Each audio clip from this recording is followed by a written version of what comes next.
Hey everyone, welcome back to Taking Back Monday. I am so excited to introduce you to my brand new friend. We are here to talk about Taking Back Monday, saying goodbye to the Sunday scaries. Thank you for having me. Happy to be here.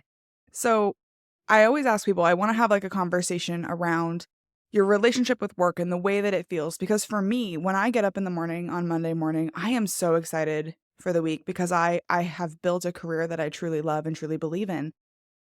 But that's not everyone's story, right? So tell me about your origin story. How did you get to the point where you are at your career today? Love that you talked about that not everybody gets to be passionate and happy about what they do for a living. I feel like I'm one of the lucky ones where 80% of the time I genuinely love what I do. And that 20% will be, I think, comprised of difficulties that come from economic uncertainty, right? Working in the B2B technology space, it's inherent that there's some volatility in the last few years. So that can contribute to that. Also, customers, when you're working in a B2B business relationship, your customers are also under pressures and stresses, and they may not always be as friendly as I would have loved. That happens from time to time. And then also wearing many hats as a leader, as a mom in tech. There may be days where I'm coming to the table, I'm coming to my Monday with weekend baggage or thoughts about, am I doing the right thing as a mom? Did I plan out enough meals for the week that were healthy, et cetera, et cetera. So those are the realities, I think, of what a lot of people deal with. But for me, I feel really lucky and blessed that I really do love what I do. And I think that comes through in my passion, the way that I speak. I naturally speak quickly. I'm not nervous. I'm just passionate about what I'm doing. In terms of how I got here, I started my career with the intention of being in public relations. I studied that in undergrad. I ended up getting an internship in the sports and entertainment industry and worked my way up. Realized, though, that is a wonderful lifestyle when you are young and single. And when I then met my fiance and wanted it to get a little more serious and have my nights and my weekends back, I pivoted out of that space and applied similar skills into the advertising industry. I worked for a global Omnicom account, managing the West Coast region for a national account, and loved that as well. But my primary customer was a national publicly traded residential home builder. 2008 had a big, huge financial crisis, and home builders and mortgage brokers and lenders and everybody took some pretty big hits. And unfortunately, my company was one of them. So I waited through rounds of layoffs, helping lay people off, and then I got laid off as well.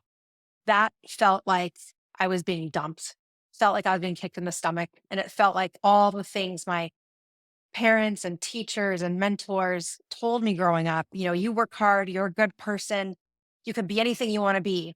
Well, that was true for our baby boomer parents, not necessarily true for any of us that were born 1980 onward. So it it it stung, and it was very humbling, and it was probably also the best thing that happened to me because I had to figure out how to reinvent myself and applied for a bunch of jobs that had the only common thread was a concept of loosely account management, having the ability to communicate externally with a customer and understand their needs, their intentions for their business, and opportunities for growth, translate that internally, maybe in different ways for different audiences internally to be able to collectively deliver for that customer's intended outcomes. And so, for example, in that world, in advertising, it was working with copywriters and video producers and radio, and we did print media back then. You bought big newspaper, double called double trucks, big um, newspaper spreads on both sides, all those things. And then in the middle of all that, Facebook comes out, and so we're trying to teach these residential home builder regional presidents this concept of social media and how we can go in on an ad buy together for your whole region across the West Coast and have geo-targeted ads where like the guys in Phoenix could have specific for their model home sites. And then the guys in, Bakersfield, California could have ones. We all bought it on the same order form, but they're going to see different ads in their areas. And it was just like, their lines were great. So I feel like if I could break all down those concepts, I applied for a job, ultimately working in an IT department in a similar capacity where my clients were now my business stakeholders across the large enterprise. And someone honestly, I don't know how or why, but they gave me a chance.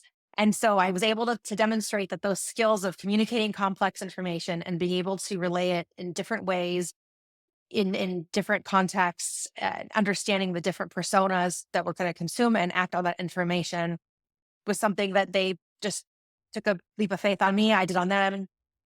And I worked my way up in the organization and literally was working in an IT organization. We built out a full program from what we called, click to ship customer success in a command center for support. And it was a direct to consumer subscription business model. Guthrie Ranker is the company, and I worked on over 25 different brands. A lot of them were uh, beauty, pharmaceutical, fitness, things like that. And we had this great model when the subscription economy was really first coming to play. This is in 2009 to 2016. I was there, where we realized we had something special, and we had built this system, a little bit of acquisition, a little bit of homegrown, put it all together and polish it off. So we could productize it to third parties. And so now they asked me to go help spin up this other division called Ocean X, which was now where we could partner with the makeup subscription companies of the world and the children's clothing and the dog food and a lot of brands that we all know are household names to get their first ever subscription models going. So that was really exciting. I got to stand up the whole post-sale, the pre-sale and post-sales teams, and worked on that subscription revenue component there and really loved it. And then I got offered a job at a pure play SaaS company that was a lot closer to home, where I wasn't commuting 2 hours a day to my job. So that's how I pivoted into B2B SaaS. First day I found out I was going to own renewals. Didn't know that was in my charter, but from the time I signed my contract and my offer letter to the time that I showed up for day one, they had some OKR and operational roadmap changes. So now I owned revenue. And so I quickly grew a team from 9 CSMs that I inherited, and over 5 years had 104 people across um, CS. I had a little bit of PS responsibility, support, community, and loyalty initiatives for now Cantata was Maven Link, B2B SaaS, professional services automation. And we owned expansions, we owned renewals, and all the fun things that lead up to those activities. Then after that, I left in 2021 to join my mentor, Amelia Danzica, to build up Growth Molecules. She had founded it about 6 months earlier and was ready to take it to market on a bigger way. So we did that together. I told my husband, give me 1 year. I will try this consulting thing. I don't know what I'm doing, but I'm going to give it my best. And if I don't make enough money, if I fall miserably flat on my face, I will go back and get a quote unquote real job, where there once again might be a 401k match and maybe a bonus and some good medical benefits. But let's see, let's go. So I very, very nervously jumped in, and I remember my first consultative engagement and workshop I led was with Amplitude, and they had 180 global CSMs, and it was still not in the time where we were traveling yet freely. So it was all on Zoom over the course of several sessions. It was digital whiteboarding with my iPad, trying to have like Houston command control center with all the different tech, and also still know my shit, like not miss a beat, make eye contact, call on the members of the audience by their first name, and make sure I was monitoring the clock, hitting the right points I needed to hit, and doing also in a contextualized way for their specific business. It couldn't be just off the shelf. So thankfully it went well, and we continue to deliver well for customers. We hit 1 million in our first year and have continued to grow since. And so it's really exciting, and it's been a really fun ride. And I'm really excited about the role now that I get to play as CEO and Chief Customer Officer of the business, taking it to new levels and doubling down on the services and partnerships that we bring to the technology community. That's my whole life story. Hey, I did ask for your origin stories. So I took a bunch of notes because there's a bunch of things I want to talk about, but I want to make a note that I think the world is so much smaller than people realize. You mentioned Guthrie Ranker. My dad was the account manager for the logistics and shipping solutions team. Who's your dad? Mike Jansen. Totally know him. Yep, that's my dad. Totally met him. I don't know if you remember his name, but we were on all these IT projects together for years. What a small world. Because as soon as you said that, I was like, Wait a minute. I have goosebumps right now. I'm so tripped out. I don't know if you remember, Z, we were on like cross-functional calls, like project roadmap calls together relative to all these. I don't know, like it's absolutely unbelievable that there's that connection. I'm still like so tripped out right now. We didn't meet through, I mean, we didn't even meet through the customer success community. We met through Mhm. Dion Major, who was on my podcast a couple of months ago. She made the connection. And it's like, would have never known that we had literally 1 degree of separation. So anyway, just so for anyone listening, you never know who you're going to make relationships with, who you're going to have connections with, and who's going to circle back. I love that you came from marketing and then went into consulting, because I think the one thing that leadership is missing for first-time leaders is the ability to tell a story. And people in marketing backgrounds are like the best in the world at that. And it makes so much sense why they do well in leadership roles. Well, thank you. I appreciate that. I got to work on the verbosity piece. I'm already working on the speed and enunciation, but I'm passionate and I think it's important to share those different twists and turns in the story because 10 years ago plus, customer success was a thing. I was doing it, but it wasn't a focus that people came out of college and said, I want to be in customer success. Now that's very much a thing. It's an actual recognized practice. It still comes in the LinkedIn top jobs to have. It's gone down a little bit in the last few years, but it is very much a dedicated practice discipline and it's exciting. But most of us didn't come that way because account management was what it was called. And it was very much focused not on a subscription model where you're protecting and growing your revenue. It was more you're just making sure that the customers that you have are happy and Yeah. not even necessarily using what you bought. It's a different model. It was we want them to be able to potentially buy more from us. It wasn't let's keep what we have. We've already recognized that revenue.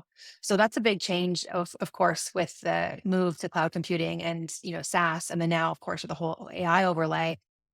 It's a whole other podcast for a whole other day, but it's Mm. changing quickly. So I think it's pretty cool and I'm honored to have landed where I did because it was definitely a weird way to get here, but it was the perfect right path for me. What do you think about, so there seems to be this like cultural divide, I'll call it, of customer success managers who want to be just that function of like the customer's advocate, the customer's best friend, versus actual revenue generators. Because you mentioned it used to be like, hey, we don't really care if you renew, we're just trying to get you to buy more. That's Mhm. really changed because people are less loyal than ever before. So like Yep. when you think about those customer success people and changing their mindset around work, do you think they need to? Or is it we need to change the words we use? There's so many ways I can answer this and so many thoughts. The catchphrase that's been thrown around a lot over the last 18 months is that customer success is dead. And that I believe originated from some key insights that were shared from Frank Slootman, the former CEO of Snowflake. And I don't think that's literally what he was saying. I think people took it very literally. The concept was, first of all, we don't care what the department's called. It's still really expensive to acquire a new customer. And we need to do the best that we can to keep the ones that we work so hard to get in the first place. And guess what? If we can help them be successful even more, that they potentially want to even spend more with us and leverage more of our services and our features and our product lines, then that is the pathway to a truly durable business model. The customer success concept can also then, if it is in fact a department that a company is still calling customer success, the charter and mission of that group can vary so significantly from company to company based off of different conditions. One could be the vertical, two could be the size of the company, and three could also be the the types of products or services that they provide. And there isn't a cut and dry answer. When I go to industry conferences or summits for chief customer officers, people are often asked, raise your hand if your team owns renewals. And half of the room will raise their hand and half of them won't. And people are very passionate about that. And they'll have different schools of thought. I've had teams in completely both buckets for different reasons at times. Mm. Can they be a trusted advisor if they're also responsible for commercials? It absolutely can be done. If you're hiring the right people and your product and onboarding is doing the right thing, the renewal kind of becomes a non event. Of course, I say that, tongue in cheek, but it really is not this, hard hitting negotiation sales conversation. We are all in sales and we are also all in customer success. And it's that philosophy I always talk about. It's the Disney philosophy, like someone always owns the moment. There's all these touch points that are comprising this sentiment that this person is having about your products or services. And it's up to them to determine whether they're going to be loyal to that or not. And are they getting value? Well, value is a feeling. So if they're feeling that, fantastic. They might love you, but are they getting the ROI? And that's a calculation.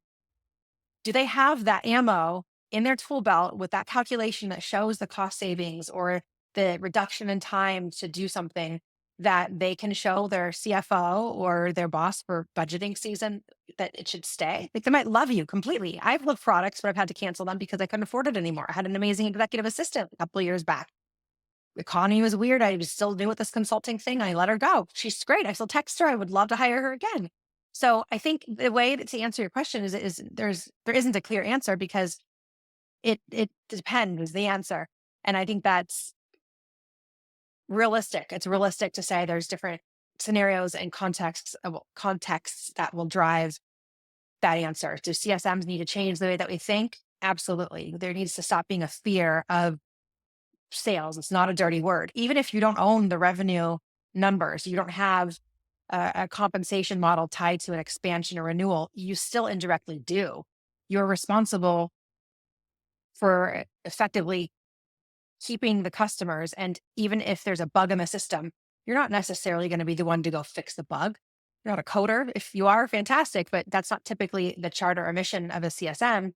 But what they can do is advocate internally to make sure that it doesn't get lost. They can advocate externally and maintain updates to the customer. Even if there's no news, they can say, we didn't forget about you. I know this is a problem. I know this is a pain point. I do apologize. I am checking in with them daily. You will hear from me next again tomorrow by this time. Even if it's to say the same thing, that's fine, but they need to know that they're being heard from. CSMs can do that whether they own revenue or not. And then that's the most important part is that they're the internal advocate for their customer and an external champion for their business. There's a lot in there that I want to call out to. I had someone on the podcast, one of the very first episodes that I did like a year ago, and he said, if you have developed a real relationship with this person, because a lot of people want to be that trusted advisor role, right? So if you are their trusted advisor, if they believe in you, they trust you, and you believe that they have a problem worth solving and that your product can bring value to their experience, why would you deprive them of the opportunity to solve their problem, right? Yeah, they have to pay for it, but like, why would you not make that offer to say like, hey, I've got a solution for your problem. I can make a difference in your day. And then a lot of people just won't take that next step because they're so afraid of losing that trusted advisor that they forget part of being a trusted advisor is helping them solve their problems. And if you happen to have the solution, great. Absolutely. There's a book out there and a framework by Bill Cushard called Helping Sales. And it's true. I think if we as humans remember to be human first, especially in B2B, like I love that about B2B, because your customers are also running a business. They're also struggling to get a board report done, to hit certain targets, to do it efficiently, maintain employee retention and morale. So if you are coming from that mindset, like I am here as a liaison representing our service that we're providing you, my job is to make you the hero within your company. That's really critical. And if you focus on that, I feel like it's going to naturally create that relationship. And if you do it well and you have empathy, they may actually have to leave you and cancel with you. And it's not because of you, it's not a personal thing. Maybe they ran out of money, maybe it's economic hardship. But if you give them that same level of service and trust and respect as they're leaving, you Mhm. never know. They might bring you back at the next company. I've had it happen many, many, many times. I've also successfully run win back campaigns with that same customer at that same company and got them to come back as soon as they could. Well, I think it's pretty critical that if at the end of all of it, we just remember like put ourselves in the shoes of them. Like they're also probably dealing with the, Monday scaries. They're looking at, what the next deadline is. They probably got Slack or Teams blowing up and a million priorities at the same time, where it's like whack-a-mole for them. The other layer to think about is the stat that most companies have over 200 applications or vendors that they're subscribed to. from a technology perspective. So if you think about that, like, you'll have your email client, you might have your web video conferencing client, and then of course anything that's proprietary to your operating and so on, that they might have also over 200 CSMs or points of contact, depending on the role within the company. So how do we meet our customers where they are in a way that they can consume and digest information? Maybe they don't want to have an executive business review with you, and that's okay. But how can you do that instead? Maybe they prefer being on a text message basis rather than actually emailing. I mean, it's important that we have the wherewithal to ask those questions on a uniquely human level for that person. And I think that also will help really drive um, that relationship building and the ability to grow and scale together. I have a colleague that I work with, and she says her only goal, she works in like delivery, right? She's delivering services. Her only goal is to be easy to work with. Like, she doesn't wanna be Mhm. difficult to work with, she doesn't wanna be frustrating, she doesn't wanna be annoying, she doesn't wanna be someone who is adding difficulty to your day. She wants you to feel like, "Hey, it was really easy to work with her. I'd like to do that again," right? And I think Mm. a lot of times we put these arbitrary rules in place that we've set for ourselves or for our teams that keep us from being easy to work with. Because 'Cause we've all worked with that team that you're like, "Can you just please approve an email? Like, please." Mhm. We've been through 15 iterations of this. Just say yes to the email. It's 3 sentences. Like, Mhm. and it doesn't have to be that way, but sometimes Yes. people get in their head about it and aren't easy to work with, and that just makes Mhm. for a frustrating experience. Yeah, it's unnecessary friction. When you think about all of the incredible people that you've had a chance to meet and have influenced your life and the way you approach work, who is taking the charge? Who is leading the charge on Taking Back Monday? Interestingly enough, the one of the co-founders of the company I came from right before Growth Molecules was called Maven Link and is now known as Cantata. The gentleman's name is Sean Crafts, and he also is now the managing partner of the company that Growth Molecules was just acquired by. So, in other words, he also gets to be my boss again. And part of the exciting part about this business transition is continuing to learn from him. He has a large family and he is a very hands on dad with all of his children, ranging from, I think, 22 to 8 years old. And he also is an athlete. He also takes care of himself in the sense that he'd probably say otherwise, but he works out regularly. He eats salads as much as he can. We joke about this. Let's try not to drink for a little while. We realize we're probably better humans if you get an old fashioned or a good glass of wine once in a while. Like Exactly. all isn't the right answer either.